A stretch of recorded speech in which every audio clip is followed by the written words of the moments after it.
Hello everybody, my name is Luke Marr and this is HauteLeMode, and today on HauteLeMode we are bringing to you your Schiaparelli Haute Couture Fall 2024 fashion roast and review. Now Schiaparelli has become a highlight of the haute couture calendar under the stewardship of Daniel Roseberry. His collections have shocked and awed, but I detected last season there seemed to be a subtle changing of the winds. Yes, there was the motherboard dress and motherboard baby, but besides that the collection felt really tamped down and felt like one of the most commercial and least lucid in recent memory. And this season, I think I was assured that I was right and something different's going on. Now, Daniel said he wanted to focus on the 1950s, when haute couture was at its height post-war, which was also a rather tumultuous decade for the Schiaparelli brand. In 1951, a young Hubert de Givenchy, who was seen as Elsa's heir apparent, decided to leave the brand and start his own. And in 1954, Elsa Schiaparelli decided to close her haute couture operations the same year that Coco Chanel decided to reopen hers. But Daniel said he was looking at the decade more for its streamlined silhouettes. Are there maybe ulterior motives for this decade reference, seeing as he talked about the collection being titled Phoenix and discussing rebirth of a brand, and maybe even the rebirth of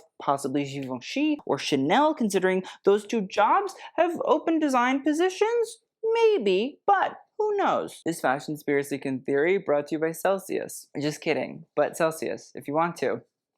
Don't worry, babe. I got it. Now, Daniel said that he wanted the collection to feel like it could have been found abandoned, but perfectly preserved in one of Elsa's country homes, which also led into this idea of no digital research being done for the creation of this season. Daniel said that books and sketches have a much more timeless appeal rather than the rush and desertion of the digital world, which was what he focused on heavily last season, hence the motherboards. Now, a phoenix feather embellished cape in black velvet hit home the overall theme of the collection, and this is the most obvious of the Phoenix references. I mean, it's pretty magical, it made Doja Cat cry, I do think it's a good look. And I think it's also pertinent to note that Elsa Schiaparelli was fond of creating capes, and those were pieces that she would often wear herself and adorn in really, really beautiful embroideries. But it was also bolstered by a slew of dresses with 1940s and 1980s exaggerated shoulders, dubbed Phoenix wing shoulders, as well as capes that fit the same description. There are also examples of Schiaparelli's own exaggerated shoulders from both the 1930s and the 1940s. Now, the looks feel more tamped down, even though some of them have bright gold leopard spots or all-consuming capes. I did think that the chandelier embroidery sleeves and gloves, as well as the polka dot dress with belly button cutout, were really nice, but I'd be lying if I thought the rose thorn ensembles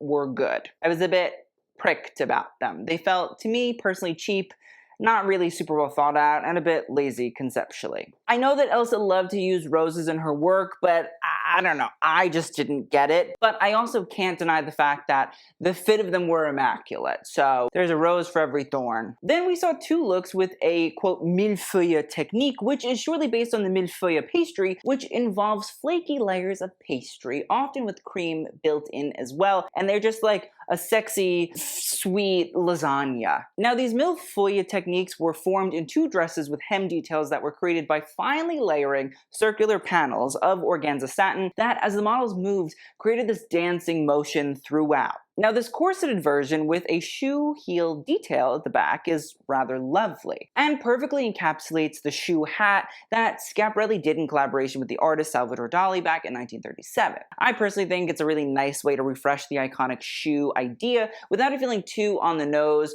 or on the head, or in your face. I should also mention that the back of this dress is spectacular as the circular panels are increased in size and only further wobble about. I don't know, it's like a millefeuille after I put my spoon in it. Also, I'll say, like, in the States, we call them Napoleons. They're really delicious, and I really would like one now. In general, I think that this was one of the most standout looks of the collection, and to me, it almost looks like a chandelier that's being shaken by something dramatic like an earthquake, or a masked man running around an opera. Now, the other millefeuille dress is obviously stunning with its black asymmetrical paneling, but it also pays homage, or at least I believe it does, to the work of Rene Magritte, another of the surrealist artists. Now, Schiaparelli and Magritte never officially collaborated, but some of his works inspired her for her accessories like the hair shoes and the snuff perfume bottle, and it seems that Roseberry also tapped the Belgian artist for his ingenuity. Now, the day before the show, Roseberry posted a teaser for the collection, and it wasn't bird feathers, but rather a mask that looks like a piece of skin with the imprint of a face on it.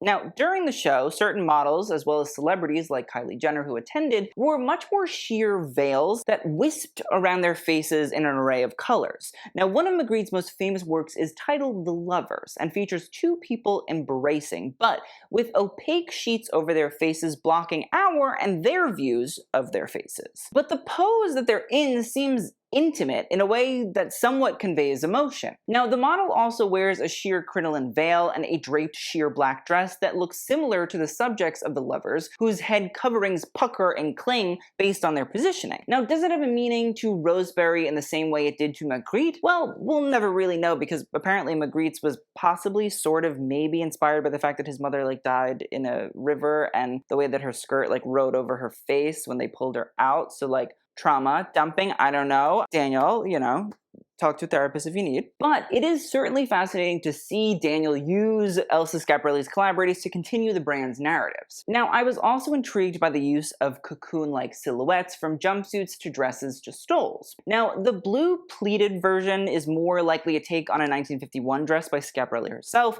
which plays into the overall 50s theming, as we mentioned, but this zebra-printed and embroidered jumpsuit really piqued my fascination. It's made of neoprene and covered in sequins and horsehair, which helps to emphasize the zebra stripes. Now, what I find even more interesting is a photo by Roseberry before the look was covered with these embellishments. It almost looks like two zebra skin rugs have been sewn together, almost like the backs are sitting in the center and the legs are splayed out like this. And the shape of the skins are the thing that really does dictate the silhouette. Now, many remember the taxidermy, not taxidermy looks from Schiaparelli a few seasons ago that caused such a stir that they have been vaulted for eternity, from what I hear, and for which Roseberry was lambasted for his, quote, exalting of trophy hunting. But in reality, I think that Daniel perfectly honored the housecoats of Schiaparelli while hiding the idea of exotic animal usage from those with less than on-par reading comprehension skills. See, Elsa Schiaparelli was a huge fan of exotic animal skins. I mean, earlier I mentioned that there was the hair shoes, but that hair was actually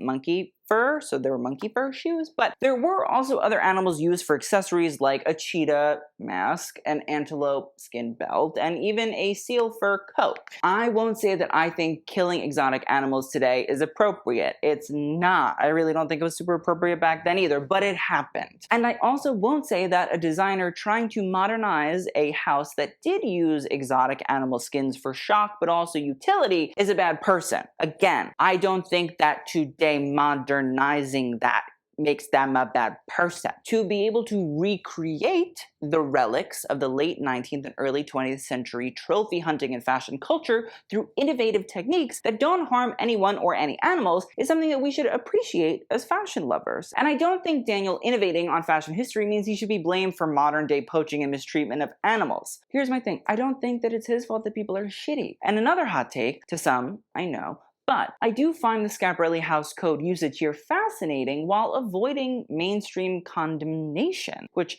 is kind of hard to do today. We also saw a take on Charles James's famous butterfly dress, who Roseberry has looked at previously and was also a friend and colleague of Elsa. Now, Roseberry mentioned that this dress is made up of embroidered enamel to help modernize the look, and Elsa did do her own versions of butterfly dresses, but not in the silhouette of James. Now, James created the butterfly dress in the 1950s, ding dong, but with tulle instead of the more, quote, severe puzzle-like enamel pieces. But I do wonder if the use of two butterfly dresses during the Met Sleeping Beauties exhibit might have helped to possibly inspire Daniel maybe a little bit, I don't know. Now, the feather quill styles in white, blue, and red could be a nod to the French flag or the American flag, considering Daniel is American, but also a new and less downy version of the early feather gowns that Schiaparelli made and built her brand on. Downy, so what I did there, you got it. Now, whatever they nod to, the idea of taking feathers and making them rather hard and stiff through using only the quills as decals for jackets, as well as sleeves and shawls, perfectly lines up with more rigid tailoring ideas. In reality, we often see feathers as well fluffy and probably a bit more feminine. It's not really common for tailoring to incorporate it, and yet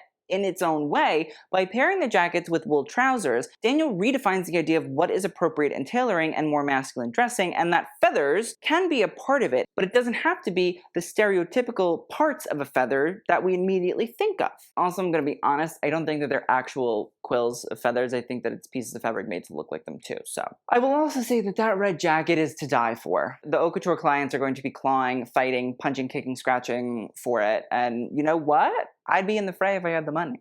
Now, Roseberry also pulled in more revealing styles like a lace set, a cocktail dress constructed in hip-bearing ribbons, and a sheer exposed boning crystal dress that Kylie Jenner actually wore a version of. Now, two large tulle gowns emerged, one in black and the other white, with the white version creating a very 50s silhouette. It was covered in silver embellishments based on a mirror gift that Roseberry received from a friend, and with a shawl bodice, which was actually quite nice to see and truly differentiated itself from most of the dresses that come in those shapes. Now, the black gown features an upturned hem that exposes a stocking and lining that are covered in light pink rhinestones that shone beautifully as the model walked, and now the rhinestones were said to be inspired by the Apollo of Versailles cape that Elsa Schiaparelli made, but I wonder if the upturned hem might also be a nod to a skirt suit that Elsa wore when photographed with Salvador Dali, where her top rides up in an unusual and curved manner. Either way, this was one of the standout looks for the online audiences, and I get why. Now, unlike the shoe detail on the nape from earlier in the show, I felt that the pink heel breast cups were a bit odd. It's not that I don't think Roseberry should play on the iconic shoe. As I said, I thought it was cool in the other direction, but something about the puffiness of the body of the shoes and the actual lack of the depth, which would give them the height difference of an actual stiletto, takes the realism out of it for me. And I know that